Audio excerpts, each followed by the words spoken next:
Hey everyone, what up? Mad Kaiser here. Now 2023 was an amazing year for JRPGs. I mean, we had things like Final Fantasy 16, Chosen to Reverie, Fire Engage, Star Ocean: Second Story R, Super Mario RPG Remake, and the list goes on and on for just amazing JRPGs that we had this year. But however, with all good things that happened this year, next year it seems to be even phenomenal with tons of exciting games here and there. So I thought, why not me, as well as a bunch of amazing content JRPG content creators that I've contacted, talk about just 10 JRPGs that we are excited for in 2024. But before we begin, if you like what you see in here, then by all means, like the video, click the subscribe button if you're new, and hit that bell notification icon if you get an update by all future JRPG content from yours truly.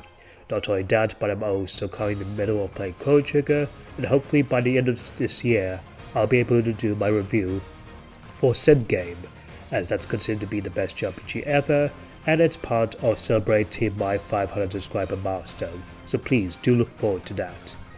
Anyway, I think with that said and done, let's begin the list, and I will transition to my good friends. So take it away.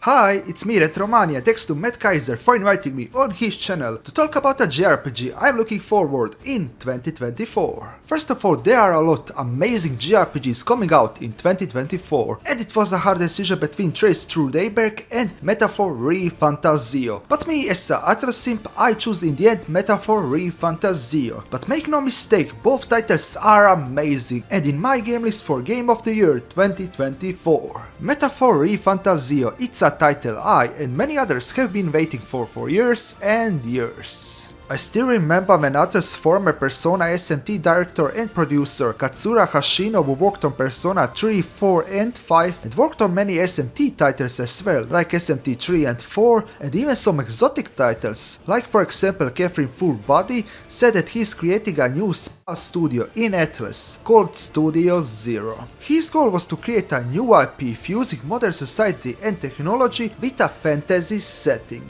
The game was announced under the codename Project ReFantazio in December 2016. Once I heard the idea, I was fully in, and once I saw the first trailer on the Xbox event, I screamed like a man-child. I don't know if I should be really proud of this one. Seriously, the music, character designs, gameplay, and the stylish UI, everything looks so breathtaking. I mean, yeah, we have waited 7 years for that one trailer, but for me as a huge Atlas and turn-based JRPG fan, it was well worth the wait. I love the character designs and the way they are rendered, it gives off a Fire Emblem vibe. But I don't mind it. It looks very serious, very opposing, and very medieval-ish. The artistic and stylish way Atlas presents the colors, UI, characters and artwork. It has the Atlas spice all over it. The UI it's so... Here is the thing, Atlas has the style, the substance, the identity, and most games nowadays don't have a identity. If you want an example what exactly I mean with identity, take a look at Need for Speed. It's a simple racing game, right? Well, not really. Here is Need for Speed Most Wanted 2005. Do you see it now? The rap music, the graffiti art style, the washed out colors, everything is so amazing. It has style, it has an identity. That's why I love Atlas games so much. They have a style no one can replicate. They have their own style and they stick to it. And also as a side note, as much as I love Persona and SMT, Persona 3 Reload, let's go! I already have it pre-ordered on my Steam Deck, on my Steam account. But this aside now, I wanted to say that I'm really happy that finally Atlas made a new IP. Finally a new IP from Atlas. I hope Metaphor ReFantazio does much better than Soul Hackers 2, because the fans really hated that game. And although I understand some hate, some critique, I still feel like the hate was unwarranted. I hope people are open-minded for new ideas, new journeys and new world building. And I'm so ready for a new chapter, and I hope you are as well. Thanks again for Matt Kaiser for inviting me on his channel, and I wish you all a wonderful day. See ya! Hi everybody! I want to thank the Mad Kaiser for having me on for this collaboration. When he asked me which JRPG I wanted to cover, it was no contest as to what game I was going to pick. If you followed my channel for any length of time, you'll know that I'm crazy for the Trails games. They are in fact my favorite game franchise of all time.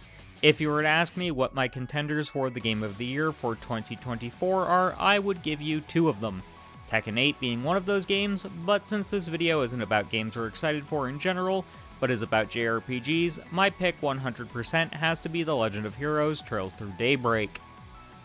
So why is the latest entry in the Trails franchise my pick for the JRPG I'm most excited about coming out next year? It's because I love the Trails games, and I'm excited to see where Falcom takes the series both story-wise and mechanically. For those that don't know, Daybreak is going to be a hybrid system between turn-based combat and action. Only unlike Final Fantasy VII Remake, which takes an action game and tacks on an awkward turn-based aspect, Daybreak is one where you can literally pick whichever mode of combat you like best.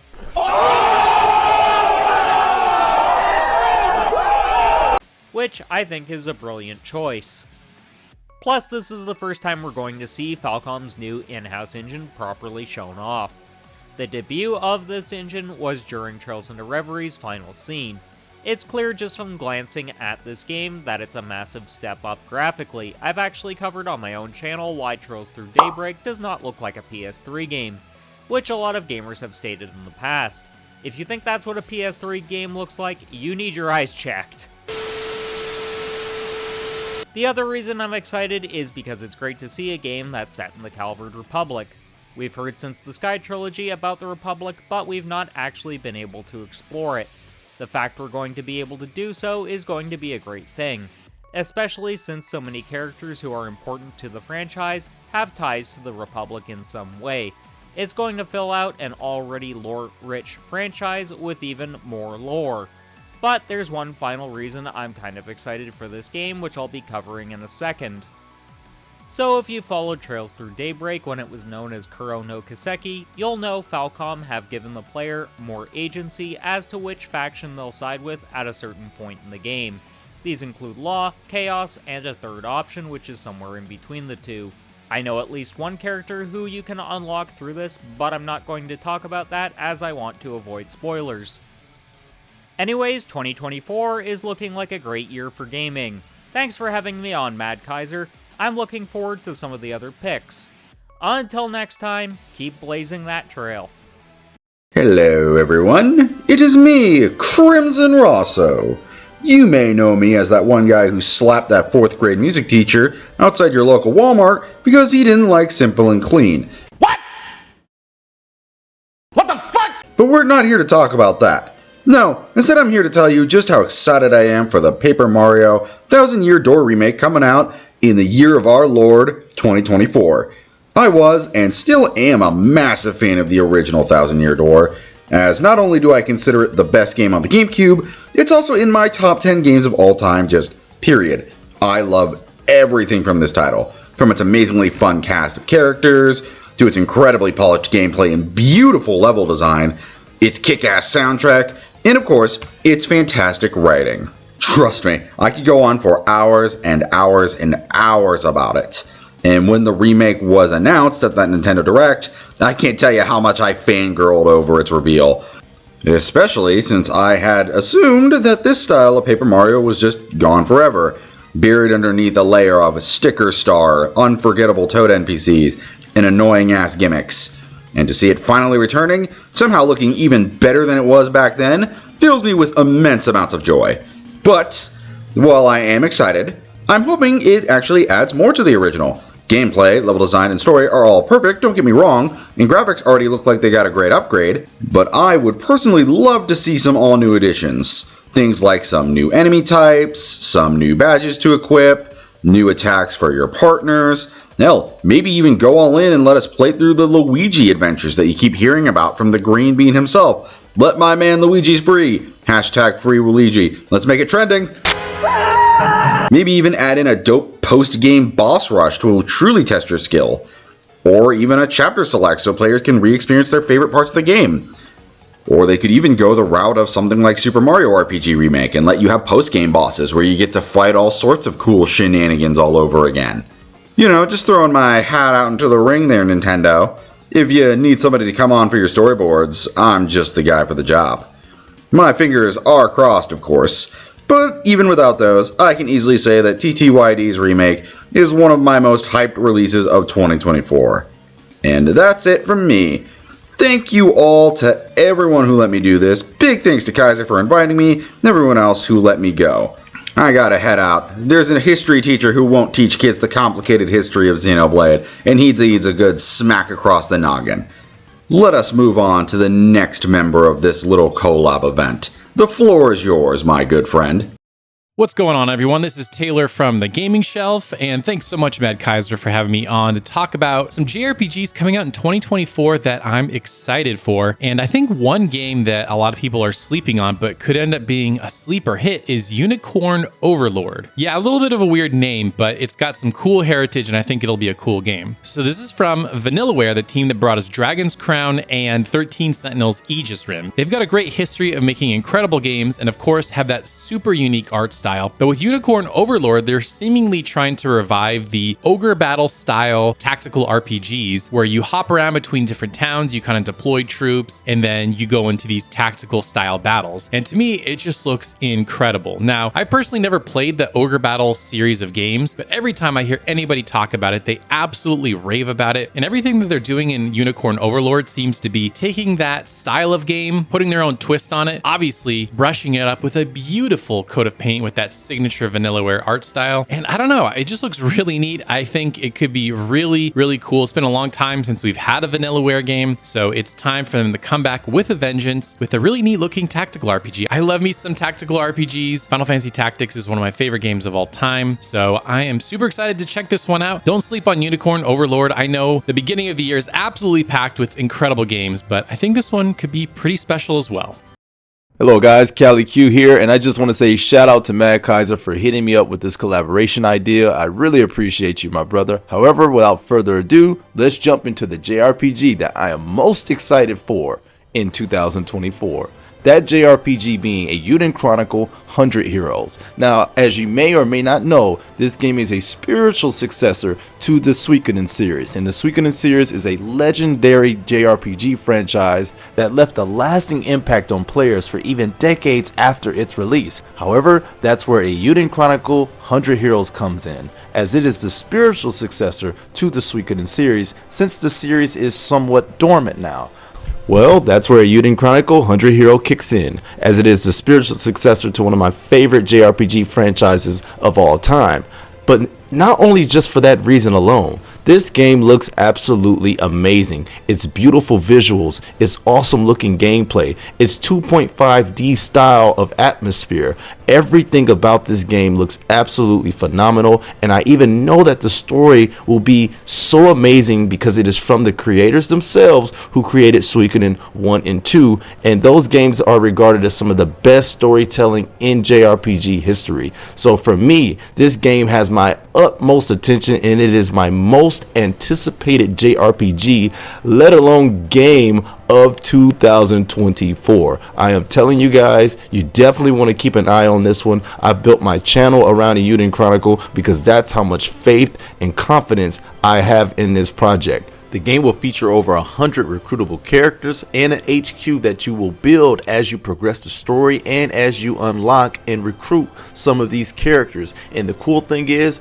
all of these characters are not mandatory, so there will be plenty of opportunities and content for you to go out and recruit and gather all these characters and watch your home base build and watch your base grow. There will also be strategy JRPG elements to it as well. So if that's your cup of tea, you're getting it all inside of this one game. I also have an inkling that the story will more than likely be amazing. As I said, the original writers are back for the spiritual successor, so they know exactly the vision that they have and that they want to take with this new narrative. So that makes me excited. So the gameplay, the story, the characters, the different amount of side content that is present within the game makes me all extremely excited for Eiyuden Chronicle 100 Heroes for when it drops in 2024. Thank you so much, Mad Kaiser, for featuring me on the video, and I cannot wait to do another one with you. Thank you guys for watching. God bless, and I'll see you guys on the next video. Back to you, Mad Kaiser.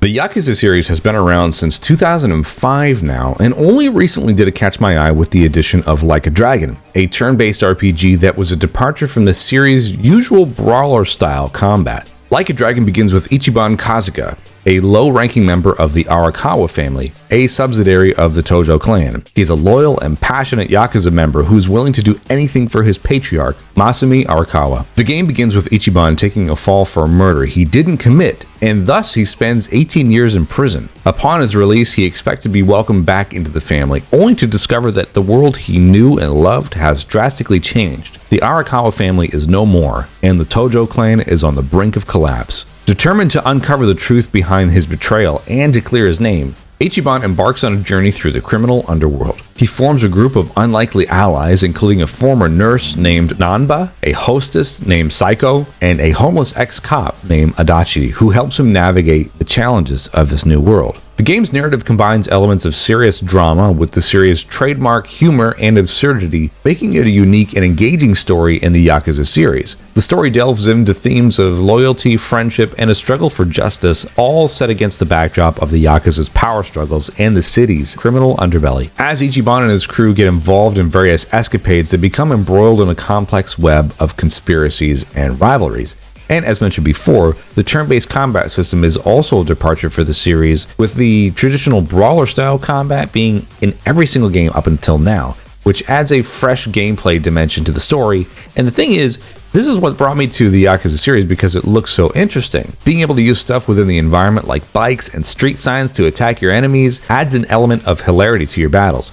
See, the thing is, Ichiban sees the world as if it's his favorite game, Dragon Quest, so he's just as much a fan of turn-based RPGs like I am, or maybe you are. Now, until drafting up the script for this video, I actually intentionally didn't watch anything and wanted to go into the game blind. However, if you get asked to do a collab video about a game you're hyped on for 2024 and you don't really know anything about it, didn't really make sense for me to go in blind now, does it? Anyway, with infinite wealth, it looks like Ichiban has moved up in the world from his rock bottom as he was in Like a Dragon and is now soaring to new heights.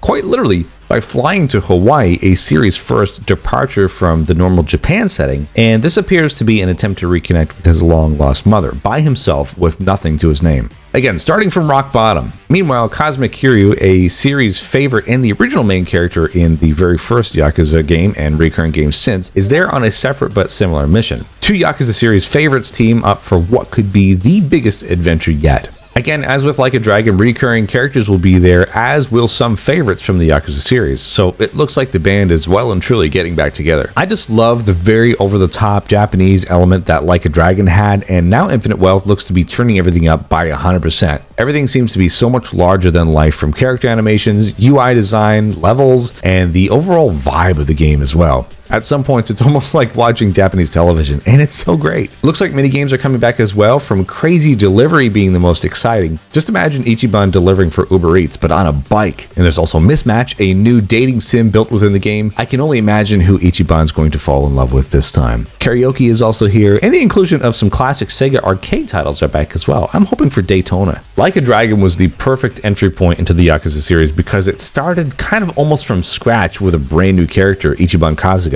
And over the course of the game, I actually really found Ichiban to be a perfect main character. So with Infinite Wealth coming out, I'm really excited to learn more about his journey. And this is also a really great incentive for me to go back and play more of the Yakuza titles to kind of envelop myself in the world maybe a little bit more and get more familiar with some characters that I'm not super fresh on. Infinite Wealth comes out January 2024, and I cannot wait to see Ichiban turn things up to 11 with new gameplay, new characters, new stories. And does he find his mother?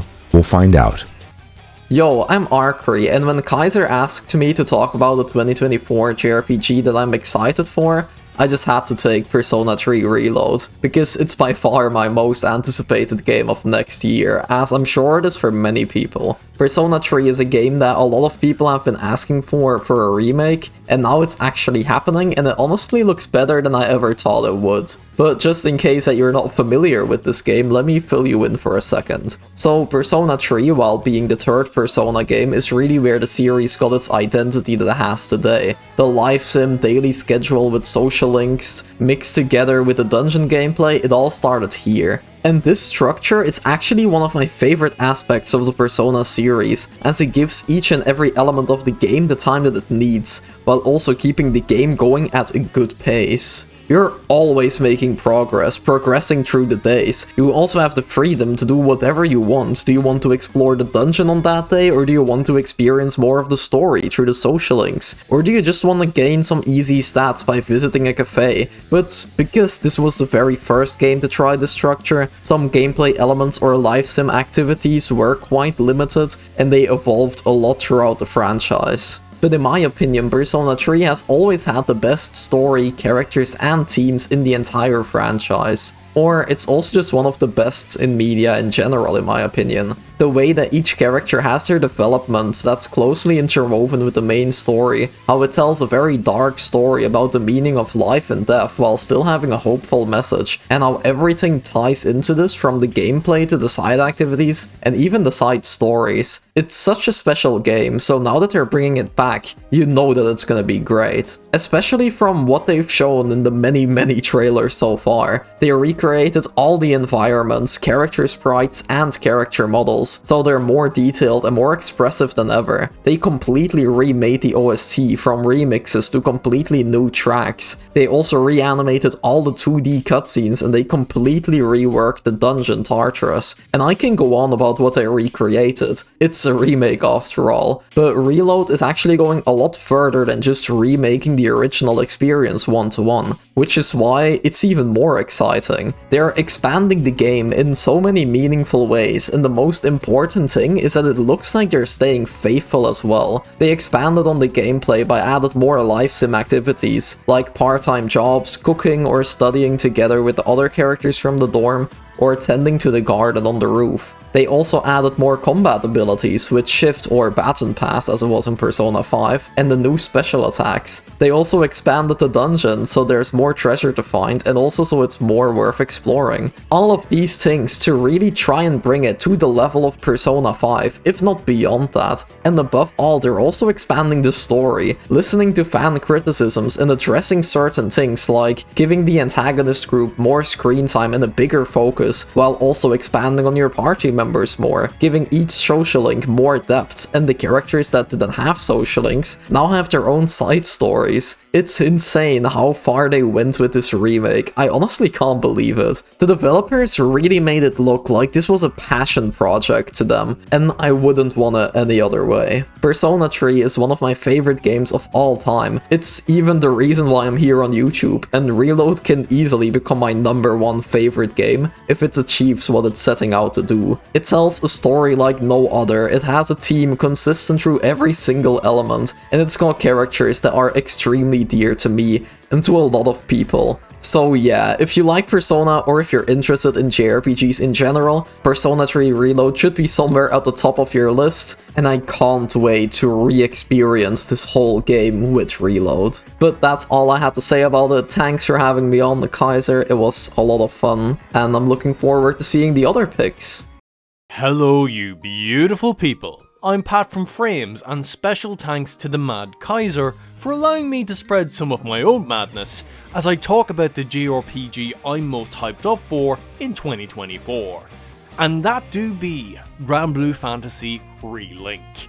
I'm well acquainted with the Granblue Fantasy series, having watched the anime, which is pretty darn good by the way, and you should watch, and having played its fighting game, Versus. Still quite sour at the fact that the mobile game that started the series hasn't been released outside of Japan. That's just straight up mean. But having all this knowledge on the series has made me super duper excited for Relink next year. The game looks visually phenomenal. Simply taking a look at any footage of the game will have your eyes popping out of your head and gluing themselves to the screen at just how damn good this game looks. And watching the insane combat that looks impactful and full of style just has my fingers itching to get this game in my hands and unleash the mayhem the combat system looks to provide. Also, the character designs are freaking incredible and just so nice to look at. However, the main thing that has me excited is the characters. Having put a ludicrous amount of time into Granblue Fantasy Versus, I can say without a shadow of a doubt that one of my favourite parts was the cast. They just oozed with personality and were fun, and I'm super excited to revisit these characters and see where this new journey brings them. From the small Charlotta to Luwayne and his goofy brothers, and the fun and buff Sorez. It'll be nice to see a narrative that has the opportunity to help flesh out these relationships I've only got a brief taste for in Versus. And that's the aspect that has me raving to play this game. Obviously the gameplay too, because it just screams like it's right up my alley. Like, just look at the gameplay. How could you not love it? But it really is the characters that have helped keep my eyes on this game, and made sure I kept up to date with it. And thankfully, we don't have to wait too long as Granblue Fantasy Relink comes out on the 1st of February, and I cannot wait to get my hands on it. Now, on to the next buddy, to discuss some more JRPG goodness. Hey guys, Azza the Ace here. Thank you Mad Kaiser for inviting me to this awesome collab. I think to no one's surprise, we know this is the most anticipated game of 2024, and wouldn't surprise me if this wins the award for it at the upcoming Game Awards in December.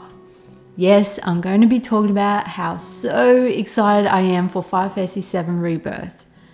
I'm so hyped that I'm doing a Road to Rebirth, streaming both on Twitch and YouTube, playing Crisis Core Reunion and Final Fantasy VII Remake on hard mode before Final Fantasy VII Rebirth releases. For those who don't know me, the Final Fantasy VII series is my favourite Final Fantasy. Final Fantasy VII is the first Final Fantasy game I played. It had been 10 years since release and would have loved to experience this game back in 1997, however, I didn't have a PlayStation. I've seen the movie Advent Children, both the original and complete version, multiple times. Same as seeing Last Order, played Crisis Core on the PSP, Crisis Core Reunion both on Switch and PS5, and of course, Final Fantasy VII Remake Intergrade. So as you can tell, I'm a huge Final Fantasy VII fan. And what's so exciting about Final Fantasy VII Rebirth is where the entire story is going, the music, riding a chocobo and customizing their gear, what the interaction with Mog at Mog's place is going to be like, playing the piano, the minigames, and the possibility of a round 2 of a dance-off, Kate Sid, Vincent, Red 13 riding on a chocobo. I swear, I can't take it seriously. It is so funny. I love it. And bet I will be grinning silly every time I'm hopping on a chocobo whilst playing this. What's also got me excited was something Cody Christian, the voice of Cloud, said at the recent Final Fantasy VII Rebirth panel at New York Comic Con. And well, see for yourself. Things that happen in this game, in Rebirth. And I don't want to allude to too much because it does involve spoilers and things that occur within the game. But I will say this. There was a session that I had, and within the game, I feel like I'm safe to say this, something happens to Cloud, and let's say he just transforms into something outside of himself for a second. And yeah. And, too much. That's too much. And I feel like I'm safe. And I had to do one of the craziest scenarios and speak a different language in many ways. And it was so funny that it took me probably 30, 40 minutes to get through this chunk of dialogue. And when you guys see what I'm saying and play it in the game, I feel like you're gonna laugh your ass off too, because it's ridiculous in the best way. I'll actually give a quick anecdote too, because now I can, because I'm part of the cast now. Is it a scene us Final Fantasy VII fans will recognise, or will this be something entirely new? Either way, I'm so looking forward to it. This would also be a belated birthday gift as well, as the release date is 2 months exactly after my birthday. So, Whether I've been gifted this from my partner, or my wonderful community contributing, or buying it for myself, it will be a very meaningful birthday present to me. This will most likely be my Game of the Year 2024. Thanks again, Mad Kaiser, for inviting me to this collab. I'm Azza the Ace, and I'll see you next time. Peace out. And thanks everyone for your amazing picks. They were absolutely awesome, and honestly, some of them I just can't wait to play myself.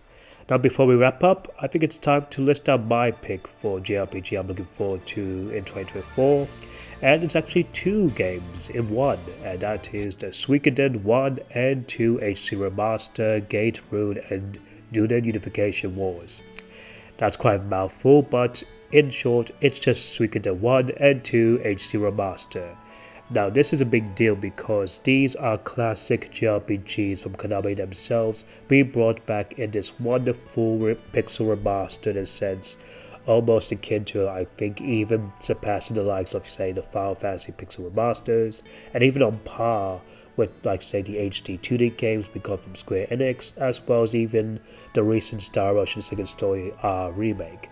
These games are absolutely phenomenal, and to hear things like you'll have some cool quality of life features, including, awesome new background illustrations, new character art, all that good stuff, just absolutely looks amazing. And mainly the reason why I'm excited for this is mainly the fact because JRPG fans who grew up with these games absolutely love them. Like, these are absolute classics, with both of them having, amazing world building, amazing characters, amazing story, and amazing gameplay.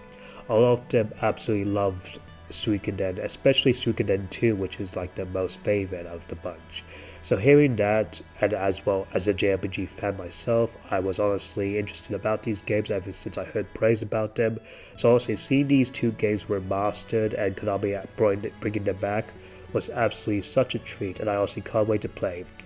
Originally, it was meant to come around this year in 2023, but with the lack of, any updates and the unfortunate delay, well, it's likely moving to 2024, especially when it wants to probably coincide with the Eiyuden Chronicles game, since, that game is being made by the actual team that once made the classic Suikoden games. So I think Konami want to bank on that as well.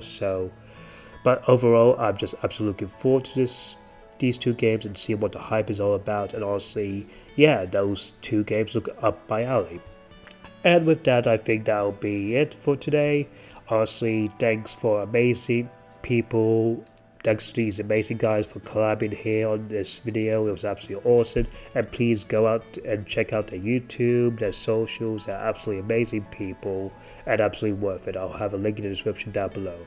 Anyway, comment down below what JRPG you're excited for 2024. Until then, Mad Kaiser out.